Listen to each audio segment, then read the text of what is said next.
Hi, everyone, and welcome to the ePodcast Hangout. Thank you for joining us, and we're going to have a hangout about podcasting tips. Thank you for joining me, Gail Gardner and Stacy Walker.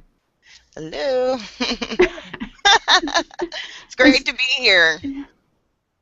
And Stacy, what question are we on in the ePodcast Twitter chat?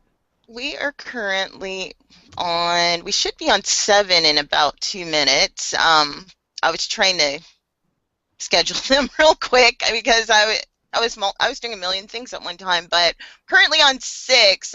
7 should be popping up in about a minute.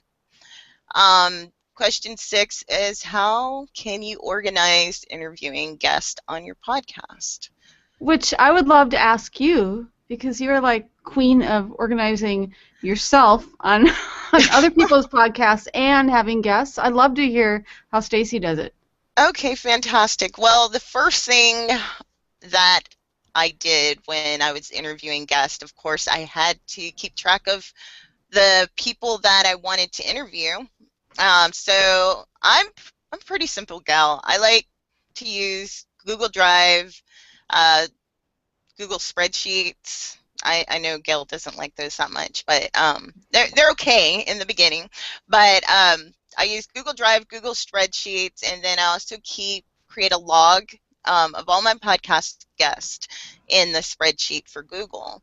That way, me or my assistant can log the date, the name of the guest that we want to interview, also their email, which is very important, so we can contact that guest. Also, what their podcast show is, if they have one, just any type of relevant information to them. That way it makes it so easy to interview the guest. Also, we try to set a date, and the best tool that I use to date to interview guests, the first step, you know what, let me go all the way, let me take it a step back. 2, 3, 4 steps back. Let me take it 4 steps back. Okay, first of all, me or my assistant, we reach out to the guest, of course, or most likely they reach out to us. If they're a good fit for the show, the next step is for them to read our guide, which has all the information about my podcast, Reach Your Next Level of Greatness, the structure of the podcast. Also, we provide the guide. That way, any questions that may pop up in our guest mind, it's going to be in that guide.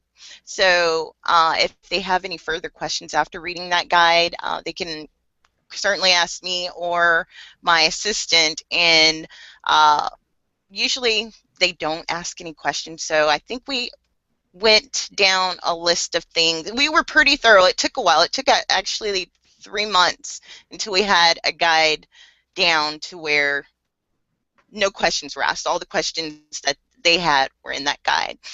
And if it's a good fit for them, my assistant, Irma, will schedule them through an online scheduling software. We use VCita. I don't think it's VCita or CVita. Yep. I'm so bad with this. It's VCita. It's VCita. All right, thank you. I always get that confused. Well, we use that. And that's the perfect tool to use, because that takes me out of the situation of getting them scheduled. That way the guests can be on the show according to their schedule. You know, of course, in the background, I pick and choose, you know, what dates work for me also, but usually 9 times out of 10, the guests can find a date. And of course, with that online scheduling software, or application, I should say, you have 3 options. So 1 out of those 3 dates should be a great fit. So after that point, after they schedule a date, of course, we confirm it, put it on our calendar. I use Google Calendar. Like I said, I keep it simple. I started I don't mean to cut you off on that one. Yeah, I was a die-hard VCita user. I still would recommend them, but there's something wrong with the time zones. I actually wrote help. And Visita, I do love you. If you're watching this, you're great. Mm-hmm. But if you're dealing with multiple time zones and it's global, they Mm-hmm. don't always line up. They don't always follow. Like, I think I had to put myself in the middle of the Atlantic Ocean to actually get the time to render properly so that Wow. it didn't affect. So there's something there. And when I'm uneasy about that, then I don't want to have, like, somebody showing up. And I had that a couple times, different times, Mm-hmm. even though it showed as accurate. But everything else, Visita is great because it has a conversation within that area, so you can go and you can see the whole thread, everything that you've communicated with them. But another option is Simply Book Me, which Yes. there's an option for free. I do the paid one, but I've heard of people doing the free one. I think you have to go and kind of like re-up it every month to keep it free. But hey, Mm-hmm. for those people that don't want to pay any money, Simply Book Me is a great option. The only glitch is that you can't have like the conversation all in one spot. It has to be through email. But I've never had any problem with time zone. I can split out so people can schedule with the producer, schedule with me, and it goes straight to either calendar. So free is good. Yes, free is always good, especially if it works for you.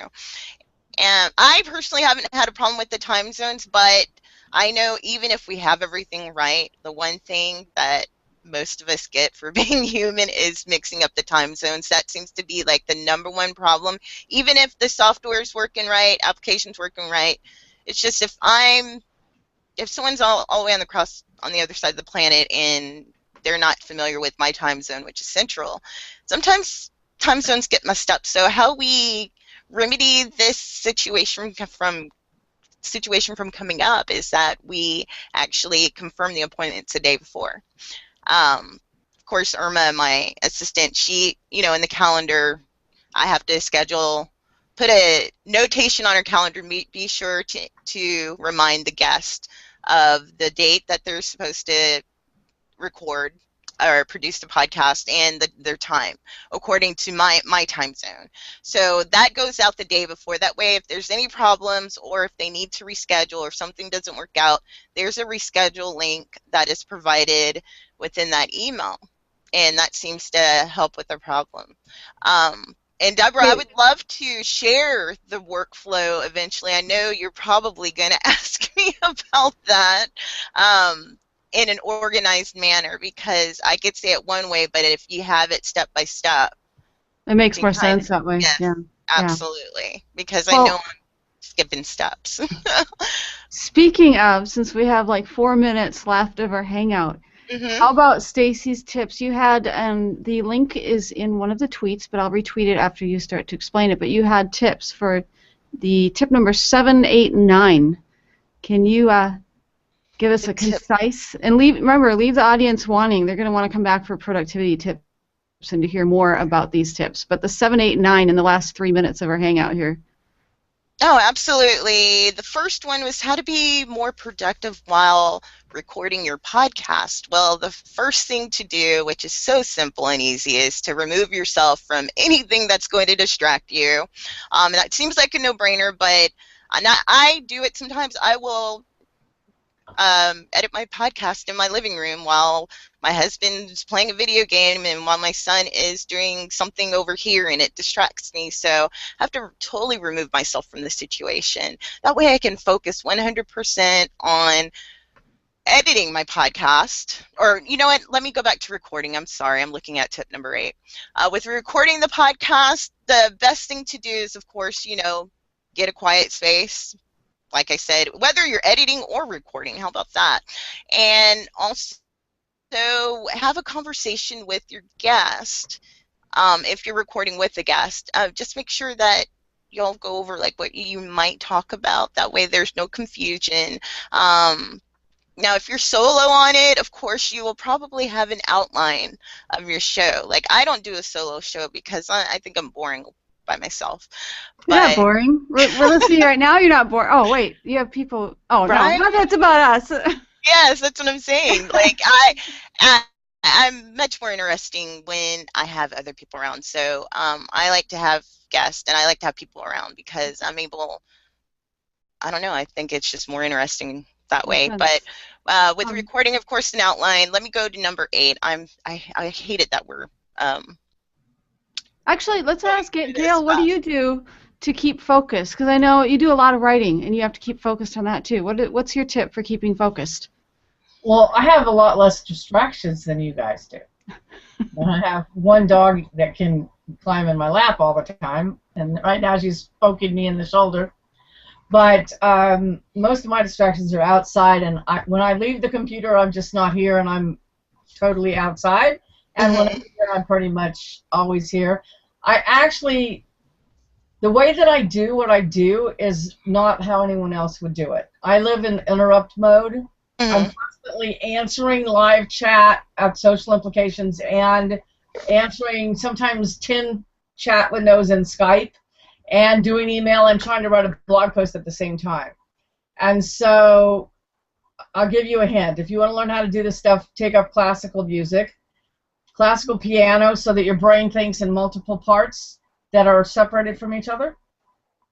And that's the way I do it. It would not work for a lot of people. I worked with guys at IBM, one guy who was like, he could only do one thing at a time, period. You could not speak to him when he was doing the one thing.